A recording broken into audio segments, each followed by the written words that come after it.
Hi, everyone. I can't believe that we're actually here. I have huge gratitude for Chelsea and John because I'm like notoriously terrible about this stuff. But anyway, Chelsea is on. You can't see her, and I'm going to let her talk. Okay, can you hear me, Anne? I can hear you. Fabulous. Isn't it great when stuff works? Cool. So cool.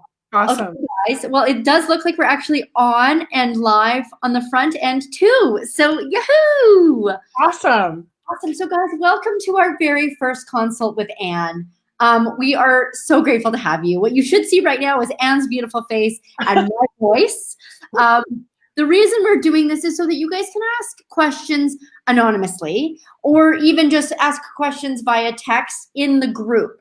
So if everyone is familiar with the way Facebook Lives work, basically you're just going to ask us questions here. And I'm going to see them come up. And that way Anne can keep delivering her message. And I can make sure that your questions are addressed as well as possible. If it's just Anne and I today, that's okay. Now you all know how this works for the future. Today we're going to talk about ADHD. This is Anne Maxwell. So Anne, if you want to get started, you probably can. I will be looking out for questions, and let's get this party started. Cool. That sounds great. Thank you so much, Chelsea. And thank you, everybody, for being as patient with me as you have been. I'm just truly, truly grateful. So ADD and ADHD. One of the things that so let me tell you a story. I have been practicing I've had a clinical practice for almost 30 years. I got my master's degree in social work in 1991. And my training was at a school and then was at a hospital where there was a daycare center back in the day. And one of the things that I know is that kids with ADD and ADHD, my training was at a school and then was at a, this is weird. No, we're good now. Oh, wait a minute. I did the wrong thing. All right. I'm out. Okay. And let me click out of Safari. Sorry, guys. Thanks for bearing with us. This is all so freaking new. So Chelsea's my eyes and ears. I can't go in the Facebook group at the same time. My laptop's going, no. Okay. All right. Okay. So, and one of the things that, how many of you have always known that what you were told wasn't actually quite true, that there was a sort of a thread of truth in it, but also a thread of like stuff that didn't actually jive? And labeling and diagnoses are something that I was trained to do, and I'm really good at it. I'm really able to get an impression of somebody and give them whatever diagnosis is in this like thick book called the DSM-5 at this point. Back when I started, it was the DSM-3. But the purpose of diagnosing is sort of to categorize people into understandable chunks. The advantage of having a diagnosis is that you can oftentimes get additional services if you have the correct diagnosis, and you can get insurance companies, for example, to pay for treatment, or schools to offer special services. The disadvantage is that you get labeled as something, and there are all kinds of stigmas that are attached to the label, and the stigma of the diagnosis of ADD and ADHD is that you're pain in the neck, like you can't focus, you can't concentrate, you're always the one, like, talking out in class, like that kind of stuff. And fast forward, so I started my practice, and then fast forward to 20 years later, when I met a man named Gary Douglas, who said to me, what if these kids are just different? What if there's nothing wrong with them? And it changed everything, like, and especially the kids with ADD and ADHD, and then also the kids with autism. They were among my favorites, and they just simply don't respond to a lot of the really traditional treatments. So what I have is the DSM, and what I wanted to do was talk about so this list of characteristics of ADD and ADHD are all the ways that kids are made, and people are made to feel like there's something wrong with them that needs to be fixed. Does that make sense? And that if they can just fix those problems, and they're called problems, then everything is going to be okay. So one of them for ADD and ADHD is that they can't focus. Well, the reality is that they're like the original multitaskers of the universe. And I just remember as a clinician at the residential treatment center that I worked at, and then also in the daycare programs, you have the goals and then you have the objectives. So the goals are the kid's going to learn how to focus, and the objectives are that they're going to pay attention in class and they're not going to blurt out and they're going to do this and not do that.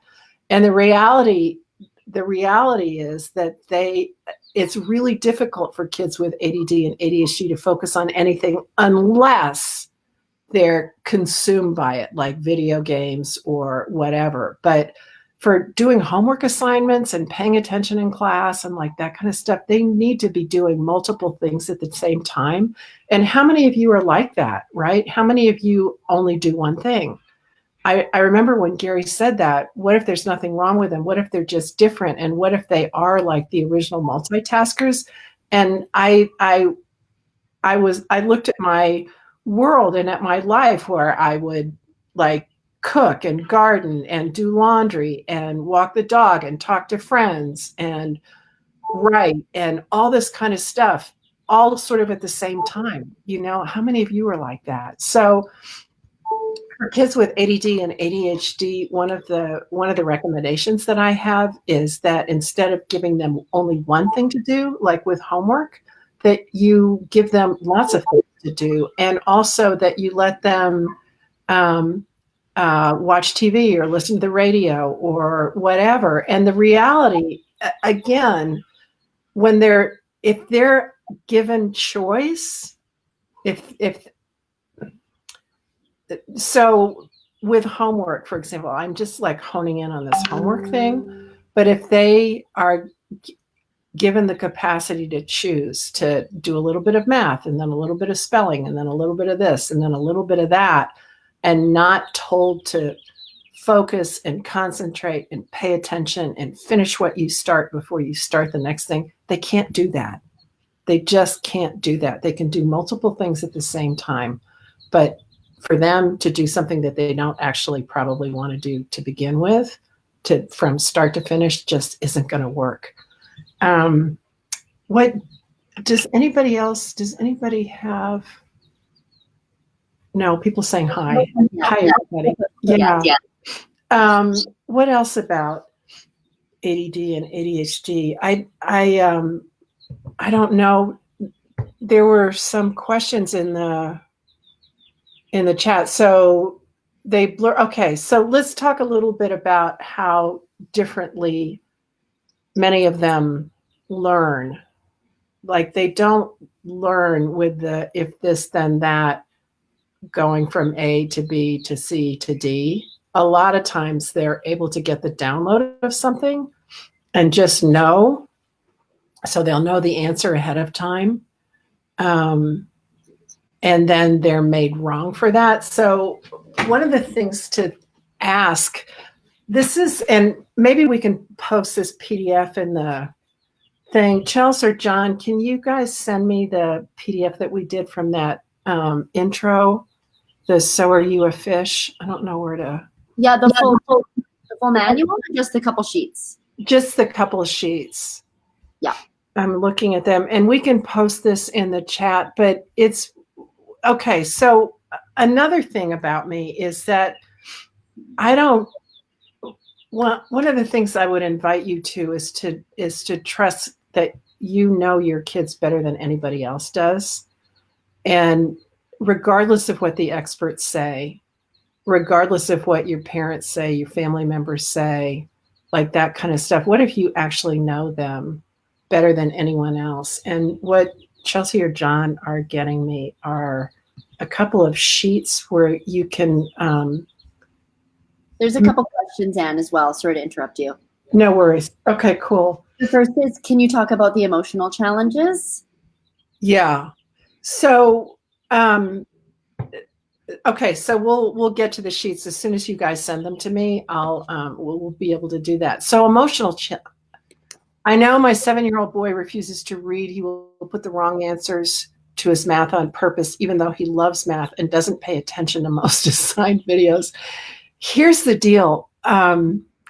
Okay, sorry this has been so scattered.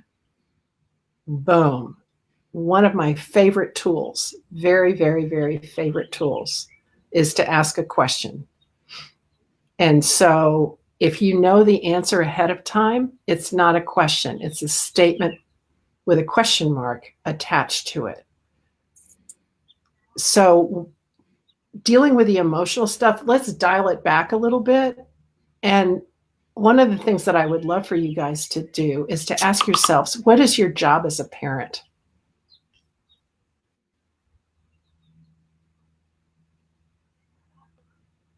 And think about that. What is your job as a parent? Is it to make your kid do his math? Is it to make them get a good grade in school? Is it to make them fit in? And I'm really exaggerating here because I know that if you're on this, you don't actually believe that. What if your job is to teach your kids to choose? And not even how to choose, but just to choose. Right? And so to choose to either do their homework or not. To choose to do it the way where they're going to get a good grade or not. Does that make sense? And so if you don't, and here's another thing, you guys really have to be willing, to let your kids have the consequence of whatever choice it is that they make and not intervene. So here's the graphic. Here's your child. Here's the homework.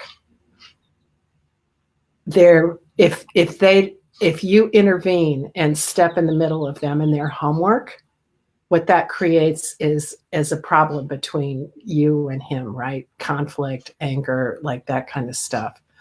But if you allow him to choose to either do it or not, and then have the consequence of it, that's a whole different thing. And so if you don't have a point of view about whether he does his homework or not, you can ask him questions like, what's the teacher going to say if you don't do your homework? And what's going to happen? Are you going to be able to go to reset? Like, what's going to happen? I don't care if you do your homework or not. What's going to happen when you go to school? And I get that school is not in right now and we're doing homeschooling. Let's do one on homeschooling. And Chelsea, let's post that graphic from my Facebook page with the homeschool tips. That's just awesome. I may have posted it in there, but let's go ahead and put that in. The worksheets have been uploaded. They're on Slack for you. John put them in Slack, the worksheets. Okay. Worksheets. And we have a few more questions when you're ready. Okay, super. Okay. So the mom that with a 7-year-old boy who refuses to read puts the wrong answers to math on purpose, even though he loves math. One of the questions that I would ask him is what's up? What are you doing? And see what he says. And if you don't have a point of view about whatever they answer, you can keep asking, what do you know about your teacher? Or what do you know about me? Or what do you know about your dad? Or what do you know about math? Or, and there's another thing. If a lot of times kids, when I touched on it just a little while ago about kids knowing things without having been taught, or they learn completely differently. I want to tell you a story about I think he was 13, 14-year-old who came in to see me. He was brilliant in math and he was failing math. And he and his mom were like, wow. And I said, what's up? And he said, I'm failing math. Or his mom said, he's failing math. And I looked at him and started laughing. I said, what's going on? You're brilliant in math. You're usually functioning, you're usually a couple grades ahead of your grade. And he said, my teacher hates me. And I said, tell me about your teacher. And he said, well, she just hates me. And I said, is she like you? And he said, no. And I said, does she think like you? And he said, no. And I said, are you quicker than her? And he said, yes. And I said, is she teaching you the way you learn? And he said, no. And I said, so what does your teacher need from you in order to give you a good grade? And he didn't say anything. And I said, here's the deal. Here's the deal, Danny. Can you learn the way you learn from the book? And he said, yes. And I said, do you need your teacher to teach you, or can you just learn it? He said, I can learn it. And I said, so what if you were willing to give your teacher whatever it is that she needs from you in order to give you a passing grade, like show her whatever it is that she wants to see, and to just continue learning the way you learn? And he said, can I do that? And I said, I don't know, can you? And he did. Like, he started passing. So that's another series of questions that you can ask your kids. But are you being taught the way you learn? And if they say no, then ask them whether they can learn the way they learn, regardless of how the teacher teaches them. Because the message in here that I would love kids everywhere to get is, you don't ever have to become somebody that you're not in order to please somebody. But what if you can give them whatever it is that they're asking you for without becoming it? Right? Does that make sense? So I'm going to say it again. You don't ever want your kids or you to become somebody that you're not in order to please somebody.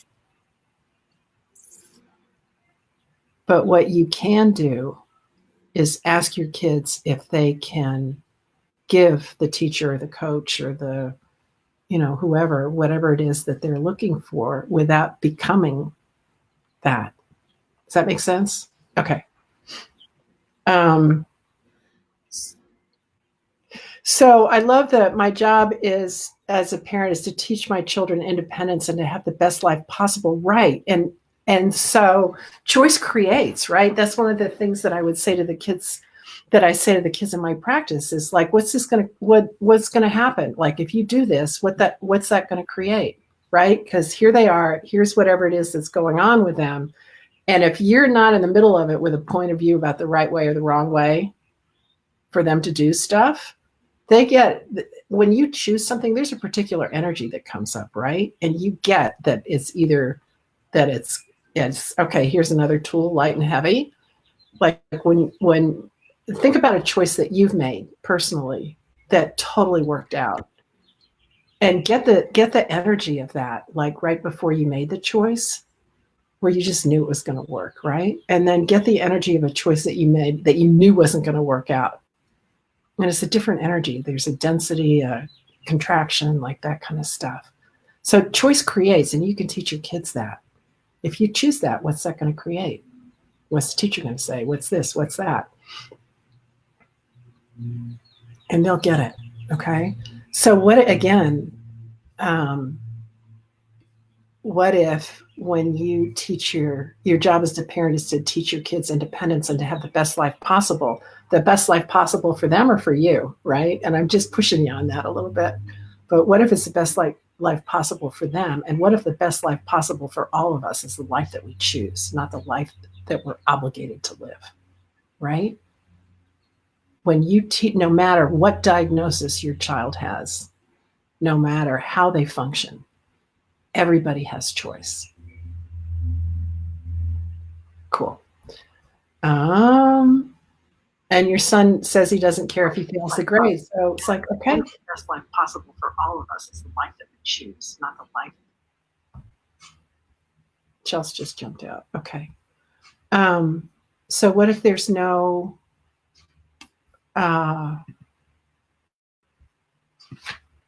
Chelsea, you can jump back in if you want, sweetie, and I'll do whatever I need to do. All right. Is it a consequence or an outcome? That's a great question. I use the words interchangeably. It's what does it create? It's actually a creation. Choice creates, right? So if you choose to not do your homework, what's your dad going to say when he comes home? What's the teacher going to say? If you don't care whether you fail the grade, then what's next year going to be like for you? And you have to let them you have to let them choose that, right? Okay. You back in? Can you hear? Yeah, cool. I have 2 teens in the throes of puberty with severe autism and ADHD. We're supposed to be nonverbal, but through a lot of hard work can talk, read, and write, and do math at a second grade level, but cognitively around 5. We have severe impulse issues regarding puberty and also eloping and destructive behavior, mostly from the boy. How can I help them work through those? All right, that is like several consults with Anne. Congratulations on all the work that you've done and on the changes that have occurred and on the progress that they've made. That's awesome. I have a friend, Trina Rice, a colleague, who's going to be joining me in a couple of weeks. She's an OT, and she works with moderate to severe people of all ages with autism. And I would love to actually save that question for when she's on.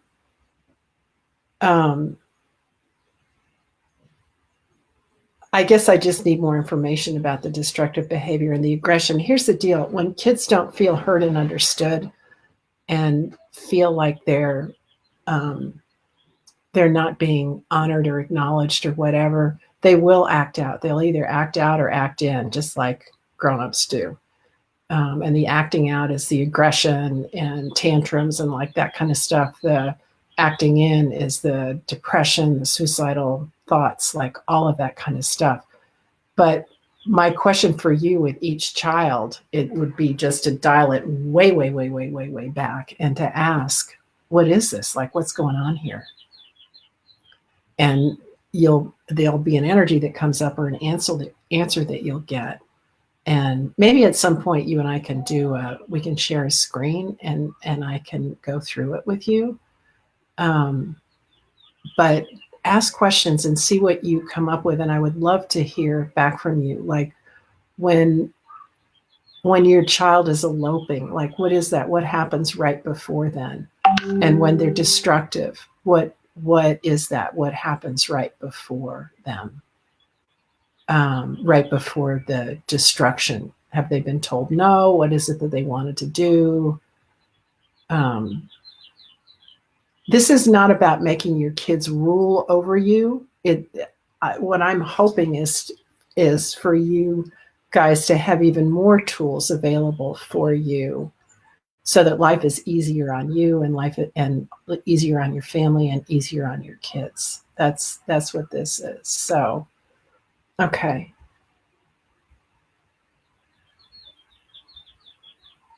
I know you guys are awesome. Cool.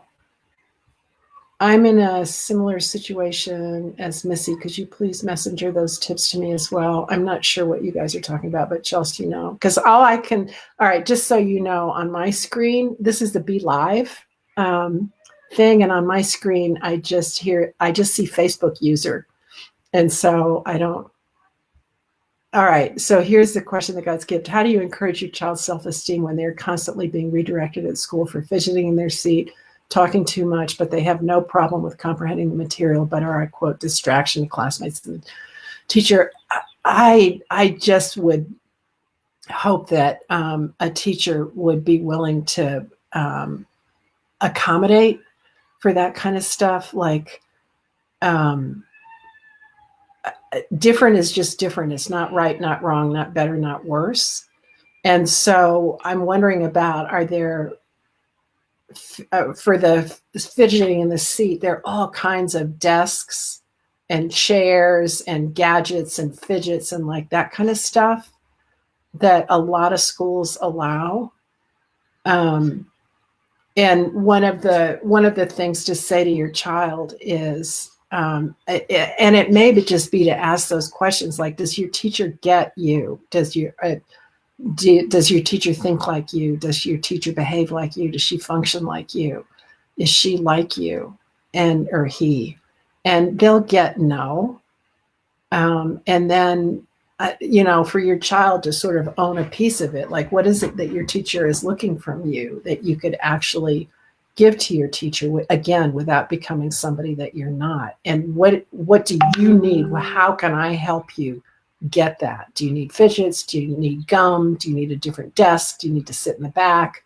Do you need to be able to get up and walk around? And include your kids in all this stuff. Ask your kids, like,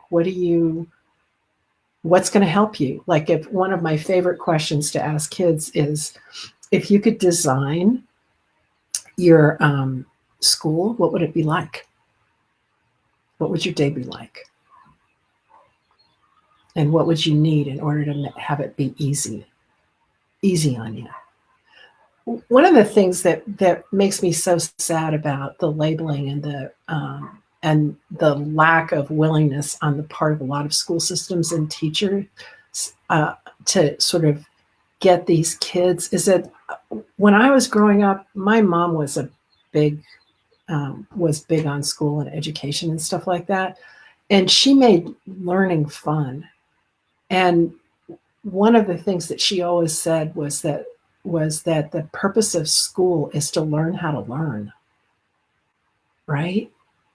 And when kids are made wrong for being so different, learning isn't fun anymore because they're not being taught the way they learn and like that kind of stuff. And so a question that I have for you guys is it possible for you to make learning how to learn fun, easy for your child? And what kinds of conversations do you have with the teachers or administrators? Is there one person in the school staff that kind of gets it that you can work with like that?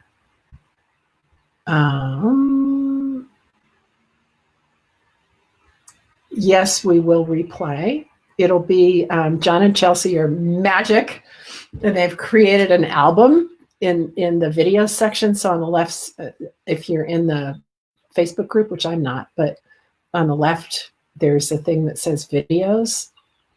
And then there are a bunch of videos that I've done and that you guys have posted. And there will be an album that's called Weekly Consults with Anne. And so you'll be able to access them all there. Yes. See, John, thank you. You're awesome.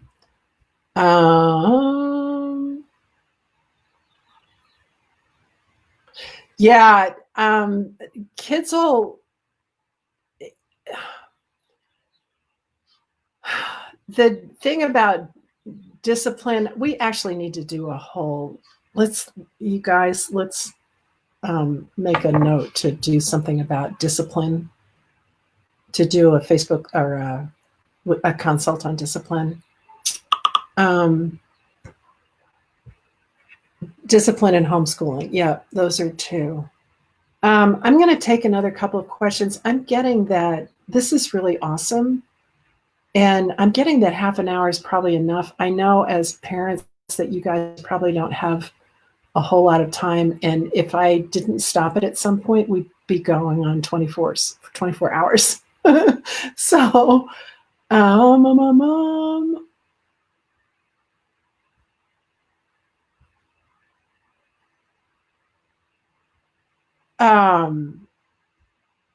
here's the deal, you guys. This thing about question, I'm going to leave you with this. This is the main tool I would love for you guys to take away from this, which is to ask a question. And remember, a question, if you know the answer, is not a question. It's a statement with a question mark at the end of it. So what do you want for dinner? Is that a question or is that a statement with a question mark at the end of it? It's a statement with a question mark at the end of it, right? Because it presupposes A, that they're hungry, B, that they're going to eat, and see that it's going to be in the form of dinner. No, wait a minute. Are you hungry? No, that's the question. I am so fried. Are you hungry is the question. What do you want for dinner is the statement with a question mark at the end of it. So what do you want for dinner presupposes, it's a statement with a question mark, presupposes A, that they're hungry, B, that they're going to eat, and C, that it's going to be in the form of dinner. Are you hungry is a question. Do you have homework is a question. When are you going to get your homework done is a statement with a question mark at the end of it. And so you guys can ask yourselves the questions like, what is this? One of my favorite questions in the whole world is, what is this? Or what's actually going on here? Or what am I aware of that I'm not paying attention to? And you'll know something will come up. So whether it's a question about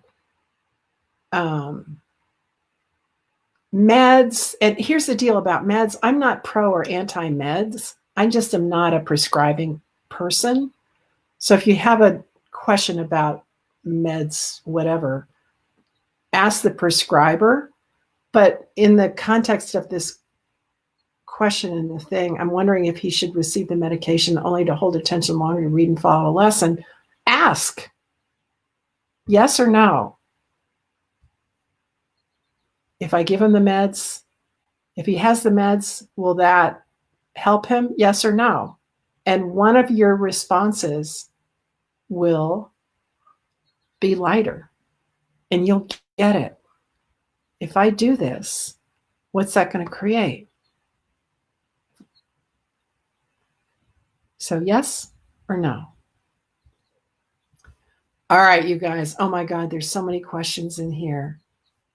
Ask questions, not statements, or statements, not questions. Ask a question. A question is a question. A question, you know what a question creates is awareness. It's your knowing. So you'll know. And sometimes what you'll know flies in the face of what the experts say, of what all the people who wrote this and who live by it say. What you know about your kid is trusted. Okay. All right, you guys, I adore you. Thank you so much. Thank you for being so patient. This is the first ever.